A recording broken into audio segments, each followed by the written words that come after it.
There is a conversation we have that is more intimate than any we will ever have with another person. It happens in the quietest hours, in the space between one thought and the next. It is the conversation we have with ourselves. And if we are truly honest, we must admit that it is often built on a foundation of careful, elegant, and entirely necessary fiction. We tell ourselves stories to get through the day, that we are happy in a role that has long since drained our passion. That a relationship is complicated rather than corrosive, that we will pursue our true calling. Someday, we construct these narratives not out of malice, but for survival.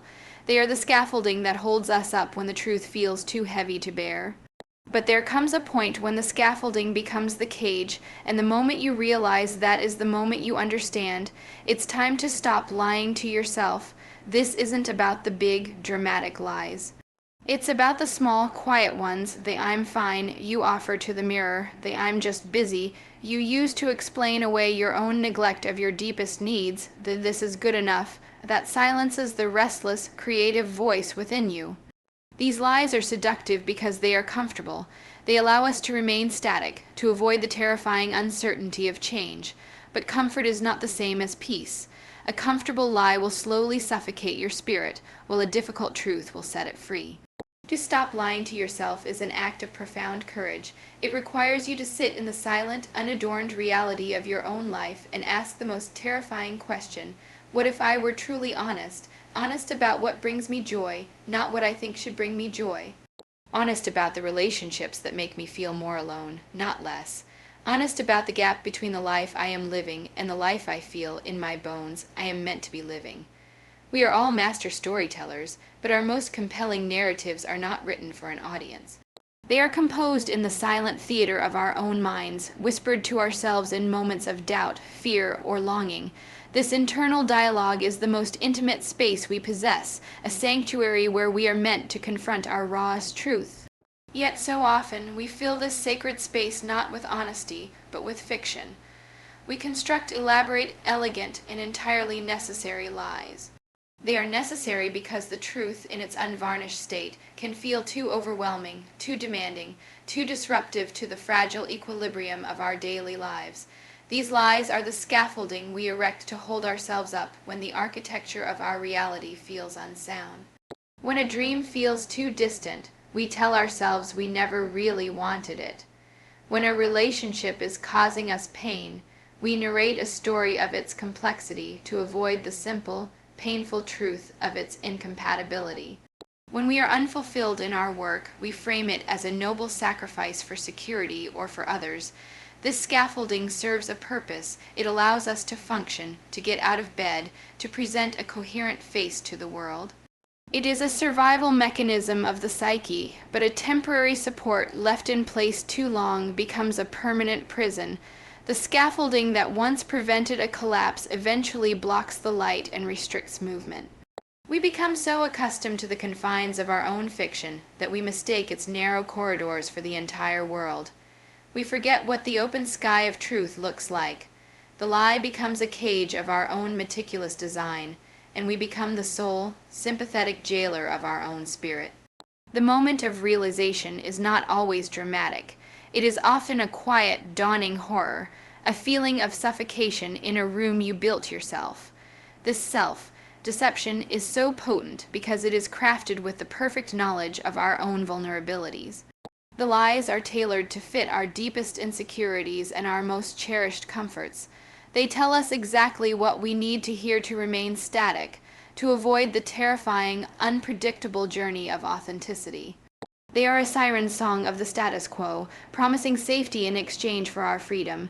To recognize this is to understand that the most significant barrier to our growth and happiness is not external circumstance. It is not a lack of opportunity or the actions of others. The most formidable obstacle is the story we repeat in the privacy of our own minds. The battle for authentic life is not fought in the external world first. It is won or lost in the quiet, intimate conversation we have with ourselves each day.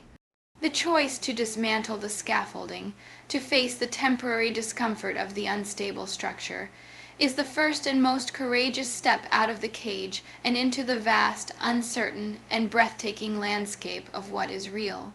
We have confused comfort for peace. We have mistaken the absence of conflict for the presence of fulfillment. This is the great seduction of the lies we tell ourselves. They offer us a manageable, predictable state of being. They whisper that it is easier to stay in the familiar discomfort of a job that drains us than to face the terrifying uncertainty of pursuing a calling. They convince us that the quiet loneliness of a mismatched relationship is preferable to the profound solitude and hard work of being truly alone and rebuilding. We choose the known quantity of our dissatisfaction over the unknown variable of our potential joy. This is the tyranny of the comfortable lie. It does not attack with dramatic force. It envelops us in a slow-acting anesthetic. It dulls the senses, muffles the inner voice of dissent, and convinces us that this muted, grayscale existence is simply what it means to be an adult. We become acclimated to the low hum of our own discontent, mistaking it for the background noise of life itself. We learn to navigate by this dimmed light, forgetting the vibrant colors and sharp contours of a life lived in truth. But comfort is not peace. Peace is an active state of alignment, a deep, resonant harmony between your actions and your values. It can be fierce and challenging. It often requires difficult conversations, painful endings, and leaps of faith into the unknown. A comfortable lie, by contrast, is a state of passive resignation. It is the peace of the prisoner who has stopped rattling the bars, not the peace of the free person walking in the open air. One is a surrender of the spirit, the other is its triumph. The comfortable lie suffocates slowly, cell by cell. It is the quiet erosion of your passions, the gradual softening of your convictions, the slow leak of your vitality. You may not notice it day to day, but over time you become a ghost in your own life, going through the motions in a world that feels increasingly unreal. The energy you expend maintaining the fiction, the performance of being fine, the justification of your compromises, is energy stolen from the vital work of creating a life you wouldn't need to lie about. The difficult truth, however disruptive, is an act of liberation. It is the sharp, clean pain of a bone being reset so it can heal properly. It is the initial shock of cold water that jolts you awake. While the lie offers the false comfort of stagnation, the truth offers the authentic, hard, one piece of integrity. It closes a door on a false path, and in doing so, it allows you to finally turn and face the horizon of your own genuine possibility. The choice, then, is not between comfort and discomfort, but between the slow death of a lie and the vibrant, challenging, and authentic life that begins the moment you stop telling yourself stories and start living your truth. We often approach self-honesty as if it were a courtroom. We put ourselves on the stand armed with a prosecutor's zeal and demand to know why we have failed, why we are not further along, why we feel the things we do. This is not clarity. It is self-flagellation dressed up as virtue. It is the voice of the inner critic, not the inner guide. True self-honesty is not an act of judgment. It is an act of clarity. It is not about assigning blame for the life you have, but about gathering the precise data you need to build the life you want. When you turn on a light in a cluttered room, you do not do so to condemn yourself for the mess. You do it to see. You illuminate the space so you can begin the work of tidying, of organizing, of deciding what to keep and what to release. The light is neutral. It reveals the beautiful heirloom and the pile of dust with the same impartial glow. This is the function of true self-inquiry. It is not a tool for criticism, but a tool for perception. Its purpose is to reveal the actual layout of your life, your genuine desires, your quiet resentments, your buried talents, your true sources of energy and depletion, so you can navigate from a place of reality, not fantasy. This shift from criticism to clarity is everything. The critic's question is, what is wrong with me? This question leads only to shame and paralysis. The guide's question is, what is true for me? This question leads to discovery and agency. What is true for me about this relationship? What is true for me about this work? What is true for me about how I spend my time? These are not accusations, they are investigations. They assume that you are not a problem to be solved, but a person to be understood. Engaging in this process is like clearing a fog from a landscape you thought you knew. The landmarks are the same: your job, your relationships, your daily routines, but their relationship to one another and to you becomes startlingly clear. You see the chair you always avoid because it's uncomfortable, and you realize it's where you used to paint. You see the book on the shelf you've been meaning to read for years, and you understand it holds a key to a forgotten interest. You see the door you've been pretending is locked, and you recognize that the only thing holding it shut is a story you've told yourself about why you cannot open it. This newfound clarity is not always comfortable, but it is always empowering. It returns the reins of your life to your hands. When you are operating in a fog of self-deception, you are at the mercy of every bump in the road. You cannot steer effectively because you cannot see. But with the lights on, you can make conscious choices. You can choose to move the chair back to its place. You can choose to open the book. You can choose to turn the handle on the door. The clarity itself does not do the work for you, but it makes the work possible. It transforms you from a passive passenger in your own life into the conscious, capable driver, finally able to navigate toward a destination of your own choosing. We often imagine a moment of profound self-realization as something dramatic, a thunderclap of insight that changes everything in an instant. We wait for a crisis or a breakthrough to finally force us to confront what we truly want. But the real work of honesty is not found in these seismic events. It is located in the quiet, unremarkable moments of our daily routine. It is in the small, almost imperceptible choices we make to either listen to our inner voice or to gently, politely silence it. The most powerful truths are not the loud, demanding ones, but the quiet, persistent whispers we have learned to ignore. These whispers are the true language of the authentic self. They are not shouts of "quit your job" or "end your marriage." That is the voice of panic and desperation, which is often just as unreliable as the voice of complacency. The true whispers are far more subtle. They are the feeling of energy you get when you work on a certain project, and the corresponding feeling of drain when you perform a routine task. They are the slight tension in your body when you say yes to something you know you should decline. They are the fleeting image of a different life that crosses your mind as you fall asleep, a life that feels more aligned, more yours. We have become masters at building a wall of noise to block out these whispers. We fill our days with distractions, the constant scroll of information, the background hum of entertainment, the relentless pursuit of productivity. We create a life that is so loud we cannot hear the one voice that truly matters. We mistake this noise for living, when in fact it is a sophisticated form of hiding. We are afraid of the silence because in the silence the whispers become audible.